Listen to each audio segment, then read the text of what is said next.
Yves Saint-Denis, lecteur assidu du quotidien Le Droit depuis des années. Pour ce franco-ontarien engagé, il est clair que Le Droit doit être son journal. Il y a une clientèle franco-ontarienne et il faut l'alimenter. Alors, si le journal prend le risque, peut-être perdra-t-il quelques copies au Québec, mais il va certainement augmenter chez nous et c'est sa mission. Cette mission, elle remonte à 1912, quand les franco-ontariens, enfants et adultes, se sont mobilisés pour combattre le règlement 17 du gouvernement de l'Ontario qui a interdit l'enseignement du français.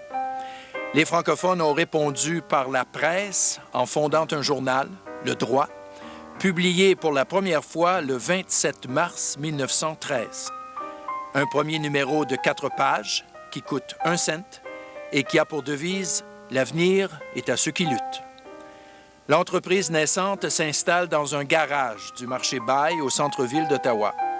Une poignée de travailleurs, des presses, 145 000 $ provenant de partout au Canada et la cause française, voilà qui anime le droit.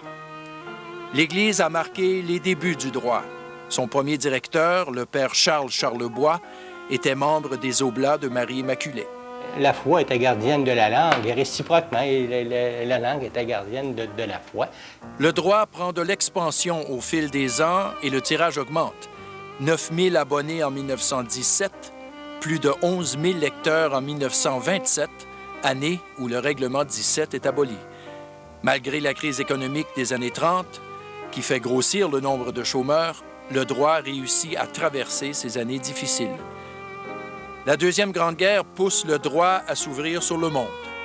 Les lecteurs franco-ontariens d'aujourd'hui se souviennent qu'à l'époque, dans les petits villages, le droit était le seul moyen de s'informer en français écrit. Alors, ce qui veut dire que moi, j'ai appris, même avant de commencer à fréquenter l'école, à lire puis à m'ouvrir sur le monde avec le journal Le Droit. Je m'installais dans la cuisine, au milieu de la cuisine, puis là, je prenais le journal, puis je l'ouvrais de toute sa grandeur. Sur le plancher. Voilà, sur le plancher. Si le droit devient partie intégrante des familles francophones dans les années 40, le journal, qui a maintenant 30 ans, a lui-même des allures de famille. On a appris ça un esprit de famille. À ce moment-là, il y avait environ au droit 120 employés. L'après-guerre, c'est la prospérité au quotidien, Le Droit, où la production se fait à plein régime. Le tirage et les revenus augmentent, si bien que l'entreprise se construit une toute nouvelle maison, le 375 Rideau. Mais sur la rue Rideau, c'était un édifice de prestige. Une grosse différence. Un sentiment de fierté, parce que c'était quand même un progrès considérable. De plus, en déménageant là-bas, on avait des nouvelles presses rotatives. Équipement qui augmente davantage la production de journaux et qui permet une percée, la couleur. Le tirage grimpe, les revenus aussi. Le droit étend sa couverture dans l'Est ontarien et en Outaouais, de Maniwaki à Cornwall, et publie même une édition livrée dans le nord de l'Ontario. Le tirage est à son maximum, 50 000 exemplaires par jour.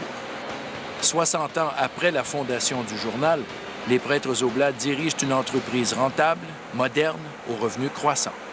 Arrivent les années 80, celles de la récession, des taux d'intérêt de 20 % et d'une première grève au droit. Ça a été difficile. Très difficile. Très difficile. D'abord, c'était la première fois où le journal cessait, ne publiait pas, en 80, depuis 1913, en 70 ans. Le conflit a duré 3 semaines et l'entreprise a réglé en ouvrant ses coffres. En autant, je me rappelle, j'étais autour de 20 % pour 2 ans. Les Oblats voulaient que les employés aient des conditions de travail raisonnables, en autant que la compagnie avait les moyens de le faire. Sauf que la conjoncture est difficile. L'inflation élevée pousse les commerces à annoncer ailleurs qu'au droit, baisse de revenus publicitaires et le chiffre d'affaires souffre aussi. Les compressions de personnel suivent, la couverture régionale est réduite, il n'y a plus d'éditions nord-ontariennes et beaucoup moins de correspondants. Ce que des Franco-ontariens ont déploré et déplorent toujours. On ne l'a pas à Sudbury, à Timmins, à Hearst, dans le sud, à Windsor, Toronto. Bon. Alors, dans ce sens-là, il est demeuré un peu à vocation régionale. Le droit mise beaucoup plus sur l'Outaouais, où se trouve la majorité de ses lecteurs. En 1983, l'année du 70e anniversaire du droit, les Oblats vendent le quotidien au groupe québécois Unimédia. La mission première du droit de 1913, être franco-ontarien et catholique, cède aux pressions économiques. En 1986, autre vente du journal au magnat Conrad Black. On a peut-être plus senti avec Black qu'il y avait un tournant dans l'entreprise. Je pense que ça a été plus marquant. Tournant pour en venir à quoi? Pour en revenir à la profitabilité, c'était clair que là, il y avait des décisions à prendre qui étaient importantes, parce que le droit perdait beaucoup d'argent à ce moment-là. À ce moment-là, il a fallu prendre des décisions qui ont été difficiles. Février 1988, c'est une grève qui marque le 75e anniversaire du droit. Une grève de 11 semaines, au bout de laquelle, en mai, c'est un tout nouveau journal de droit qui paraît en format tabloïd. Il fallait donner une nouvelle perception après la grève. En le transformant en tabloïd, avec un volume publicitaire équivalent, on se trouvait à doubler le nombre de pages et donc on lui donnait un poids, une épaisseur qui, au plan de la perception, en tout cas, était positive. Mais il fallait changer beaucoup plus que la perception. C'était une entreprise qui était menacée de disparaître parce qu'elle avait une structure qui était très coûteuse. Des changements majeurs, donc, au nom de la restructuration. Vente de l'immeuble du 375 Rideau et de ses presses. Le journal sera désormais imprimé à Hull. Le droit revient au marché bail et une nouvelle ère commence pour la moitié des artisans qui restent. Il s'agissait de réduire l'infrastructure de l'entreprise en fermant l'imprimerie, par exemple. Le bâtiment de la rue Rideau était devenu beaucoup trop vaste pour nos besoins. Il fallait réduire les coûts fixes de l'entreprise. Avais-tu d'autres sujets, Pierre, à ajouter? C'est les trois premiers qui Murray? sont. Bon, il y en avait deux autres. J'avais le Canada avec l'histoire de l'Irak. Aujourd'hui, le droit est de son temps, un reflet de son époque.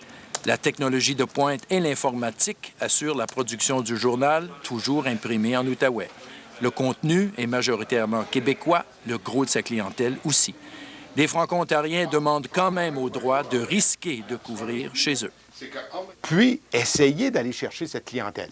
Parce que je connais très bien l'argument qu'on nous présente, c'est le fait que le droit n'a pas suffisamment de lecteurs pour pouvoir se permettre d'avoir des journalistes et de publier. En ce 90e anniversaire, le droit envisage de grands projets de changement.